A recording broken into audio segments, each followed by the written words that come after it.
Over the last 2 weeks, I've been talking about how AI should be understood as labor and not software. And then I walked through what an agentic workspace actually looks like in practice, with humans and agents working together, clear roles and execution embedded inside the system instead of waiting outside of it. But this week, I want to make this even more practical. Because theory is useful and models are helpful, but at some point, the question you're going to ask becomes simple. How do I actually build this? Now, inside the smartphone platform, we've spent the last several years moving towards this model intentionally. Not as a feature and not as a bolt-on, but as a fundamental shift in where labor actually lives and how it's executed. The result of that work is what we are calling smart agents. Now, before that term means anything to you, let me define it clearly and give you some context about how we got to where we are now. Smart agents are role-based AI, and they're labor that lives inside the smartphone ecosystem. They're not chatbots. They're not automation triggers. And they are not generic AI assistants. They are agents that are assigned specific roles inside of businesses. Answering inbound conversations, handling first touch engagements, managing follow-up in a consistent manner, qualifying before a human needs to step in. Those are roles. They're not tasks. Now, and roles require responsibility. And that was the core design principle that we had in mind as we built this entire ecosystem up. Because most AI tools today are very much capability driven. They can do a lot of things, but they're not accountable for consistent outcomes. We built smart agents to be responsibility driven, with each agent having a defined role, and each role having clear behavioral boundaries.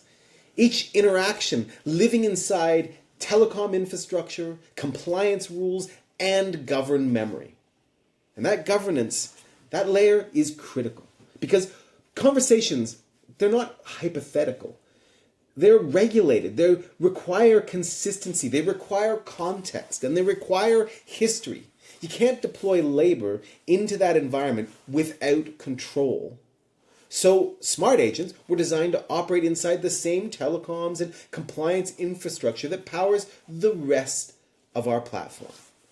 They follow configured rules. They retain memory that is governed, not chaotic. And they behave consistently at scale. This is what allows them to function as labor in your business instead of just working in demos.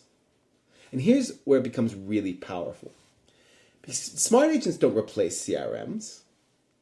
CRMs are really, really good at deciding who should be contacted, when, and why, right? They hold context amazingly. They understand pipeline stages.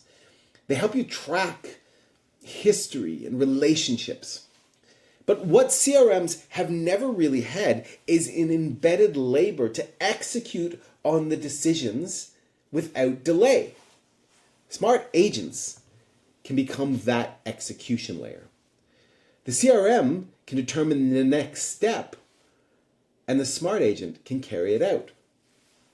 Humans can step in when nuance, negotiation, or relationship depth is required. This is the model that I've been talking about recently. It's a model I talked about last week. Humans handling judgment, agents handling volume and consistency. Now, when that alignment is clear, scale feels fundamentally different. When that happens, the system doesn't have to wait. Conversations can happen when they should happen. Follow-up doesn't depend on someone having the energy that day, someone having the capacity that day, someone having a good enough day to make a good follow-up.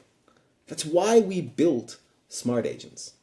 Not because AI is exciting, oh it is, and not because people expect us to build AI, although they do, but because execution has always been the friction point in scaling a business. And once you move a part of your labor inside the system, the entire operating model stabilizes. And this isn't the future in theory. It's what we're building into smartphones infrastructure right now. And for operators who understand this shift, it becomes very hard to go back to the old model.